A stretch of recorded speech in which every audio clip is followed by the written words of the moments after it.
প্রিয় বন্ধুরা, তোমরা সবাই কেমন আছো? আশা করি তোমরা সবাই ভালো আছো।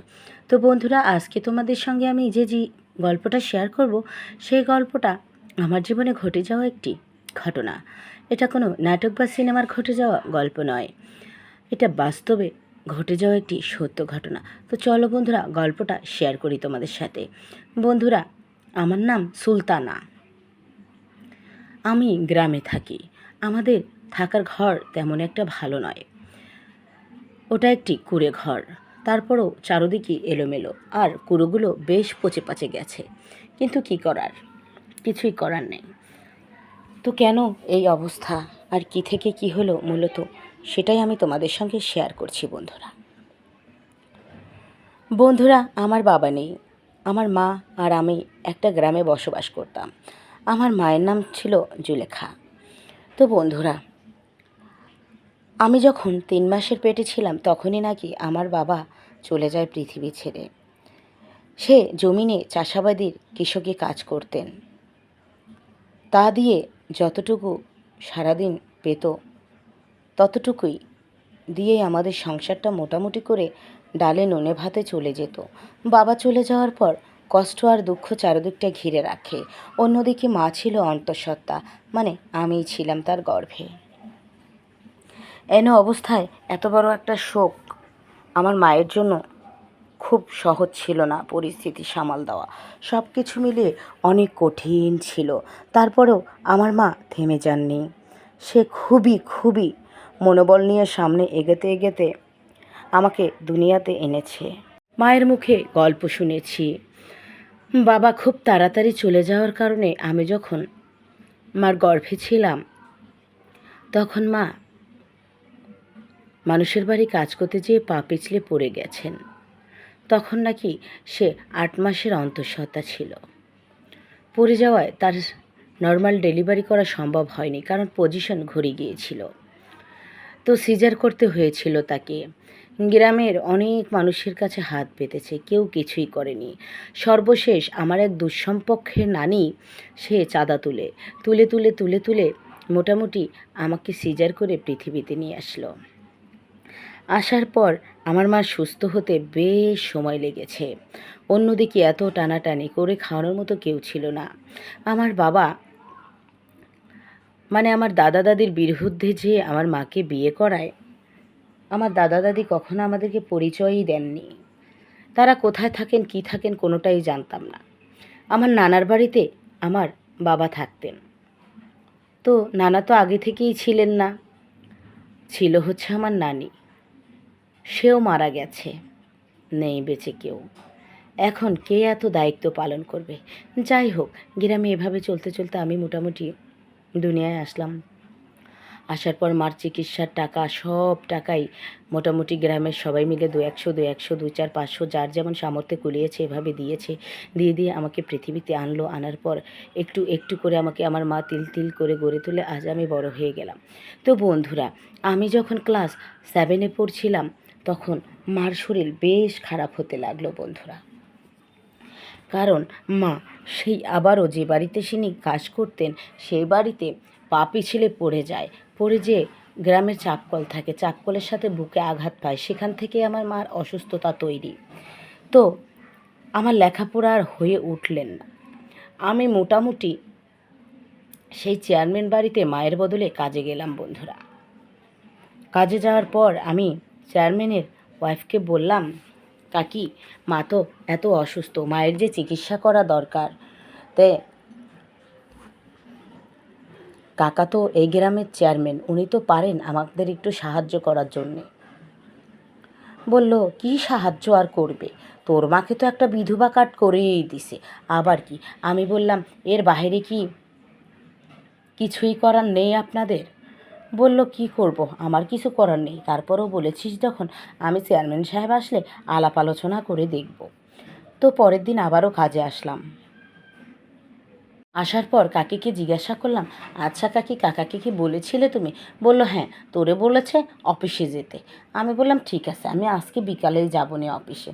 আমি আজকে প্রায় 8 দিন যাবৎ স্কুলে আর যাই না বন্ধুরা। তো আমি গেলাম চেয়ারম্যান সাহেবের অফিসে। অফিসে যাওয়ার পর বললাম, কাকা, আমাদের বাড়ির তো এই অবস্থা। মা যে আপনাদের বাড়িতেই পড়ে এত বড় একটা আঘাত পেল, মা তো শুধু সারাক্ষণ চিৎকার করে। আমি তো ফার্মেসি থেকে শুধু একটা করে ব্যথার ট্যাবলেট নিয়ে নিয়ে খাওয়াই। এভাবে তো আর চলতে পারে না। মার অবস্থা মানে যত দিন যাচ্ছে ততই খারাপ হতে যাচ্ছে। আপনি কি কোনো দায়ভার নেবেন না? আপনার তো একটু কিছু করার দরকার আমার মায়ের জন্য।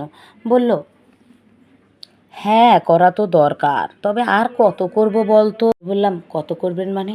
সারা মাস আপনাদের বাড়িতে কাজ করে, কাজ করার পরে শুধু তাকে মাস শেষে 900টা টাকা দেন। এদিকে আমাদের সংসারটা চলে। বিধবা কার্ড দিয়েছেন, তাতে আর কয় টাকা পায় তিনি? সেই মাসে 300 টাকা, কয় টাকা এ দিয়ে কি জীবন সংসার চলবে? আপনি তো আমাদেরকে একটা চালের কাঠও দিতে পারেন, কম দামে যে চালটা পাওয়া যায়। বলল, দিব। আর আমি দিব কি? তুই ইচ্ছে করলে অনেক কিছু নিতে পারিস, তাতে তোদের সংসারটা খুব ভালোভাবে চলবে। আমি বললাম, সেটা কীভাবে আমাকে বলেন, আমি করব তো। বললো, একটা কাজ করতে হবে। তেমন কোনো কাজ না। আমি বললাম, যে কাজে হোক আমি করব। বলল, ঠিক আছে, তাইলে তুই আয় আমার সাথে। আমি গেলাম তার সাথে। দেখলাম তার অফিস রুমের ভিতর দিয়ে পিছন দিয়ে দরজাটা দিয়ে আমায় নিয়ে গেল। নিয়ে যাওয়ার পর পিছনে বেশ কিছুটা হাঁটতে কিছুটা দূরে একটা বাংলো বাড়ি। বাড়িটা খুব বেশি বড় না, খুব বেশি ছোটও না, কিন্তু বাড়িটা খুব সুন্দর। সেখানে গেলাম। আমি বলতেছি, কাকা কোথায় নিয়ে যাইতেছেন? বলল, আয় না, এখানেই কাজ আছে এই বাড়িতে। গেলাম তার সাথে। যাওয়ার পর আমি ভাবলাম হয়তো ঘর পোছাপাছি করাবেন, ঝেড়ে পুছে নিয়ে আমাকে হয়তো বেশ কিছু টাকা পয়সা দিবেন। আসলে তেমন কিছুই ঘটল না। সব কিছুই আমার ভাবনার ঊর্ধ্বে যাচ্ছিল। যাওয়ার পরে অপলক দৃষ্টিতে আমার দিকে সে তাকালো। বলল, তুই না দেখতে অনেক সুন্দর, খুব স্মার্ট। আমি বললাম, কি বলতে আছেন? আমি আপনার গ্রামের মেয়ে। তার উপরে আমার বিধবা মা, তার উপরে অসুস্থ, সে বাড়িতে। আর আপনি আমার সৌন্দর্য প্রশংসা করছেন, এখন কি এগুলা বলার সময়? বলল, হ্যাঁ, যেটা কাজ, যে জন্য তোকে আনলাম সেটা বলতে হবে না? আমি বললাম, বুঝতে পারলাম না, আপনি কি বলেন? বলে, সব বুঝিয়ে দেবো, আয়। তো আমাকে নিয়ে বসাইলো। ও বাসায় অনেক সুন্দর সুন্দর সোফা সেট আছে, অনেক সুন্দর রুম, বাড়িটা পাকা, অনেক সুন্দর ডিজাইন করা বন্ধুরা। তারপর আমি গেলাম, যাওয়ার পরে বসলাম। বসার পরে বলল, যাকগে, অত দেরি না করি, যে কাজটার জন্য তোকে এনেছি সেই কাজটা করি, চ। আমি বললাম, করি মানে কি কাজ করি? কি করব? ঘর বাড়ি পরিষ্কার করে দেব? বলল, হ্যাঁ, সেরকমই কিছু। আমি বললাম, বলেন কোনখান থেকে ধরবো? বলল, করবি তো, অত তারা কিসের? দাঁড়া, আমি আসছি। এই বলে উনি ফ্রিজের কাছে গেল। ফ্রিজ থেকে কিছু বের করলো। বের করে একাই বসে বসে খাচ্ছিল। আমাকে বলল, খাবি নাকি? আমি বললাম, এসব কি? বলল, ঠান্ডা, খা। ওমা, একটু গ্লাসে আমাকে ঢেলে দিল। মুখে দিয়ে দেখি আমার মুখ কলিজে সব মনে হয় পুড়ে যাচ্ছে। আমি এর আগে এরকম জিনিস কখনোই খাইনি। বলল, কষ্ট হচ্ছে? আরেকবার খা, দেখবি ঠিক হয়ে গেছে। কিন্তু আমার কাছে মোটেও ঠিক লাগছিল না। তারপরে সে আমায় বলছে, আসলে তুই দেখতে অনেক স্মার্ট, অনেক সুন্দর, তোর লেখাপড়া করা উচিত, এসব কাজ কাম বাদ দে। আমি বললাম, সেটা তো আর কপালে জুটছে না, কি করব? বললো, আমি করাবো, যদি তুই আমার একটা কথা শুনিস। আমি বললাম, কি কথা? বললো, তেমন কিছু না, ব্যাস আমার একটু কাজ করে দিবি, আমাকে একটু সময় দিবি। আমি বললাম, মানে? সময়টা আবার দেবো কি? সারাদিন তো আপনাদের বাড়িতেই কাজ করছি 1 সপ্তাহ যাবৎ, আর সময় কিভাবে দেবো? বললো, ওটা আলাদা, এটা আলাদা। তা আমি বললাম, কেমন আলাদা? বললো, আয় বুঝিয়ে দিচ্ছি। এই বলে ওমা ক্ষুধার্ত এক হায়নার মতো আমার উপরে সে ঝাঁপিয়ে পড়লেন। পড়ার পরে বন্ধুরা, আমার বয়স খুবই খুবই কম ছিল। আমার বয়স তখন চলছিল 14 বছর। তো আমার উপরে এত হায়না মতো আচরণ করায় আমি মোটামুটি অনেক অনেক কষ্ট পেলাম। কষ্ট পাওয়ার পর চক্ষু লজ্জা, তারপরে বদনাম হওয়ার ভয়ে কাউকে আর কিছুই বললাম না। তো উনি এইভাবে এই হায়নার মতো ব্যবহার প্রায়ই আমার সাথে করতে থাকলেন। বিনিময়ে টাকা পয়সা সব কিছুই তো দিচ্ছিল, অন্যদিকে আমার লেখাপড়াটাও চলছিল, কিন্তু তাতে করে খুবই কষ্ট হচ্ছিল আমার। ভাবলাম, যেখানেই যাব এখানেই বোধহয় মেয়েরা শুধু লালসার শিকারী হয়। কি আর করার, একটার বিনিময়ে আরেকটা। তাতে করে আর কিছু না হলেও তাতে করে আর কিছু না হলেও আমার জীবন লেখাপড়াটা তো করতে পারবো, এই বলে আমি মেট্রিক পাসটা কোনো মতো করলাম। করে সংসারের মোটামুটি দায়িত্ব আমার কাঁধে নিলাম, মায়ের চিকিৎসা করালাম। করিয়ে মেট্রিক পাস করেই ব্যাস আমি চুপচাপ করে সার্টিফিকেট পাওয়ার পর শহরে চলে এসে চাকরি করতেছি। আর হ্যাঁ, চাকরি পাওয়ার পরে আমি একদিন বাড়িতে গেলাম। প্রায় 6 মাস চাকরি করে আমি 1 সপ্তাহ ছুটিতে বাড়িতে গেলাম। যাওয়ার পর মাকে দরকারি জিনিসপত্র সব কিছু নিয়ে দিলাম। এর মধ্যে চেয়ারম্যান এসেছে, বলছে, একবার আয় তো, কোথায় হারিয়ে গেছিস তুই? তোকে ছাড়া তো আমি বাঁচতেই পারছি না। তারপরে আমি গ্রামের লোকজন ঠিক করলাম, করে তার দেখানো জায়গায় আমি আবার গেলাম, সেই বাংলোতে। তারপরে গ্রামের মানুষ ওকে ধরে উত্তম ঘুত্তম দিয়ে পুলিশে দিয়ে দিলেন বন্ধুরা। বন্ধুরা, এই ছিল আজকের গল্প। আসলে গল্পটি শেয়ার করার একটাই কারণ, আমার তো কোনো হাতামাতা কিছুই ছিল না, কোনো গার্ডিয়ান ছিল না, তাই আমার সাথে খুব অল্প বয়স থেকে খুব টর্চারিং চলতে থাকে।